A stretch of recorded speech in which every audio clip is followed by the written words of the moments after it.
हाँ वही आ जरा। वही सामने वाला। हाँ वही आ। बताओ बाजी का हो तुम खुफिया पुलिस माफिया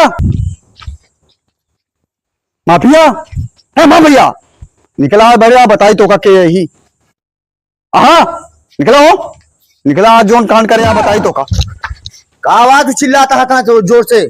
कुकुर जी आया हाँ सही से नाम लिया, कुकुर ना कहा होगा, कुत्ता कहा।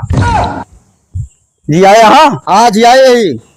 हाँ 100-200 कुकुर जी आए यही हम। 100-200 हाँ एक मतलब तोरे कुकुर पूरे देश में टहरा था हाय। हाँ हमारे कुकुर आटे पूरा देश में टहरा था है। तो हाँ कुकुर पूरे लड़कन का काटा था एक काम करो कुकुर बांध ला पूरा। एक काम करा आप लड़का अपने घर में रखा।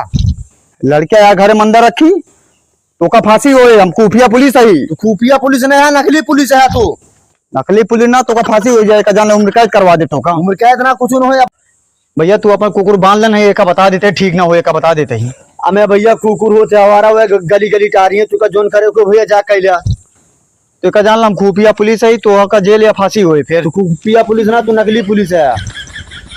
हम बताओ तो आखिरी बार चेतावनी देते ही कुकुर तोहार अपन बांध लेना है का जान ला तो का जेल या फांसी हो जाए फिर मान लिया कुछ ना हो तो नकली पुलिस है। अब हम असली पुलिस का बुलावा तू पूरा ना यार भैया पहले बतिया सुनो यार तू अपन कुकुर बांध ले यार जानता है सब लड़कन काटा था है सही करा। अब मैं भैया तोरे लड़कन का ठेका ले हम जा सरकारी अस्पताल में जो ना सुई लगवावा। अरे यार मान लेना सुई लगवाई तो ना सुई लगवा तोहरो लड़का जो ना खुकरे खान जो ना रोड पे पागल हुई तो का जेल करा दे बता देते ही अब फांसी हुई तो कल लेके चला भैया। रुक जा अब हम पुलिस का फोन लगाओ तू नकली पुलिस है।